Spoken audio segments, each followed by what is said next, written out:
significava de unir numa frente política o Estado, os trabalhadores urbanos e o empresariado nacional, aquilo que se chamava de burguesia nacional. Ocorre que, no segundo governo Vargas, o populismo tomou um aspecto muito mais mobilizador. Quer dizer, Getúlio, cada vez mais convencido de que ele podia mobilizar e se apoiar nas classes trabalhadoras urbanas como um recurso político para os seus objetivos. Esse foi um dos problemas do segundo governo Vargas, na medida que essa política, que não era propriamente uma política conservadora, assustou muitos setores conservadores e especialmente grupos no interior do Exército. Um dos personagens centrais do populismo, da atuação populista, foi João Goulart, que ficou mais conhecido pelo apelido Jango. O Jango foi ministro do Trabalho do Getúlio e era um personagem pelo qual o Getúlio tinha muitas simpatias.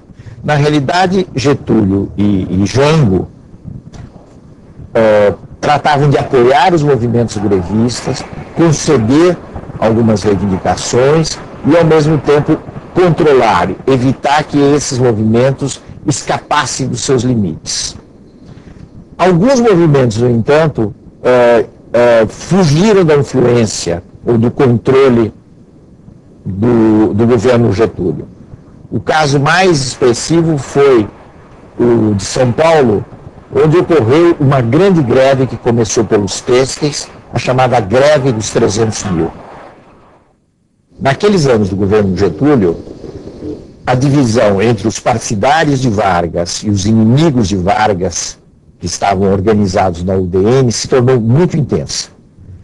Em particular, o jornalista Carlos Lacerda, que era diretor do Jornal do Rio, a Tribuna da Imprensa, se destacava nessa luta feroz, podemos dizer assim, contra Getúlio. E aí, nos círculos do poder, no Palácio do Catete, que era a sede do governo, surgiu a ideia infeliz de se eliminar Carlos Lacerda.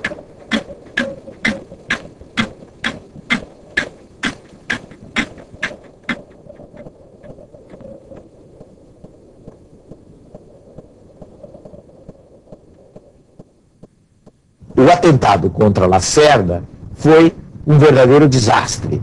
Primeiro porque o atentado em si era uma ideia absurda, indigna, e depois porque toda a ação foi muito mal executada, resultando na morte de um companheiro de Carlos Lacerda que estava ao lado dele quando ele entrava no seu apartamento na Rua Toneleiros, no Rio de Janeiro.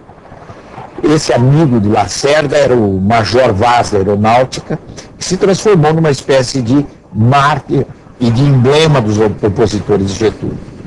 A morte do Major Vaz teve um efeito eletrizante, começou-se a acusar os íntimos de Getúlio e o próprio presidente da prática de corrupção. O próprio Getúlio falou que havia um mar de lama à volta dele, que ele não conhecia, e ele realmente se sentiu encurralado e acabou dando um tiro no peito em 24 de agosto de 1954, deixando uma carta chamada, famosa carta Testamento de Getúlio Vargas.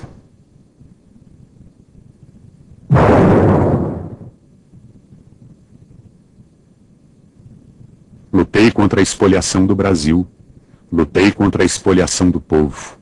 Tenho lutado de peito aberto. O ódio, as infâmias, a calúnia não abateram meu ânimo. Eu vos dei a minha vida. Agora vos ofereço a minha morte. Nada receio. Serenamente dou o primeiro passo no caminho da eternidade e saio da vida para entrar na história.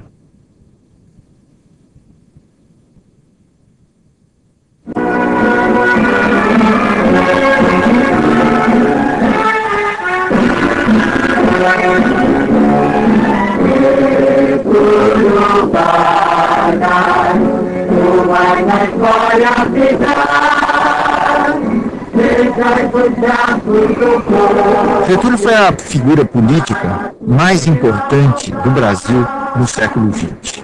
apesar de todas as suas contradições. Com a morte dele por razões políticas, com esse sacrifício, ele se converteu perante as massas populares num verdadeiro mito.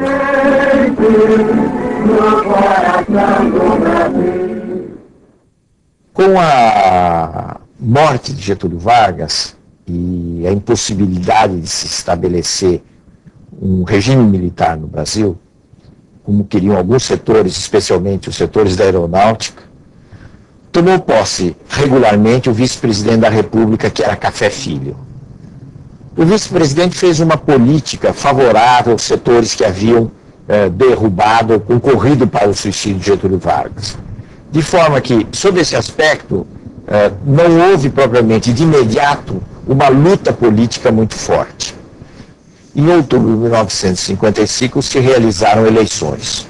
Então, houve uma continuidade no processo democrático, apesar de todo o drama da morte de Getúlio Vargas e dos momentos incertos que se sucederam e que ainda iriam se suceder.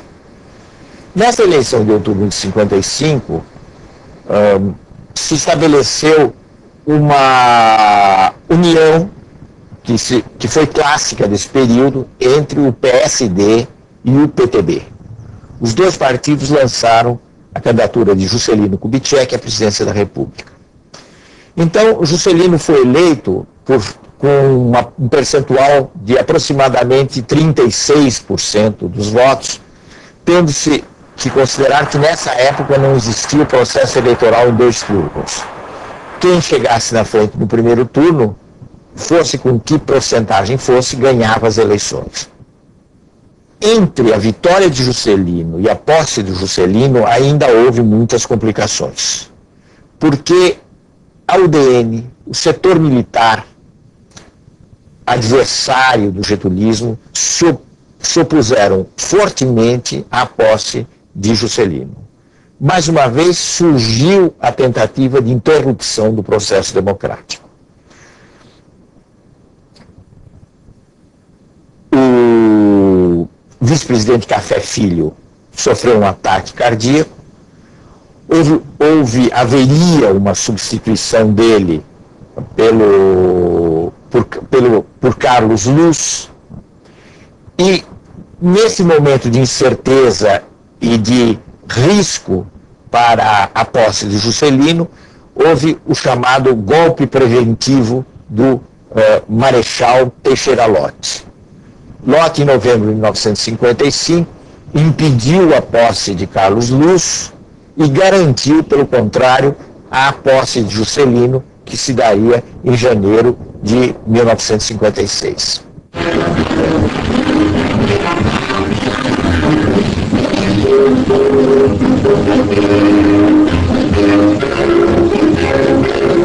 A multidão cresce a cada instante em frente ao Palácio Presidencial. A multidão penetra nos jardins.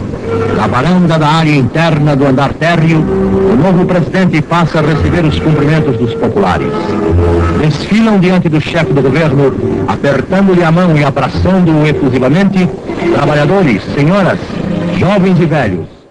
O governo de Juscelino, que começou com tantas incertezas, se realizou de uma forma relativamente estável e com muitos apoios. Vilmente inédita em nossa história, os bravos soldados do Brasil. O Juscelino conseguiu reunir em torno dele amplos setores da população. E isso, sobretudo, através da realização de um programa que ficou conhecido como o Programa de Metas. Esse Programa de Metas, de alguma maneira, alterou, não o modelo, mas mudou um pouquinho os rumos da política econômica.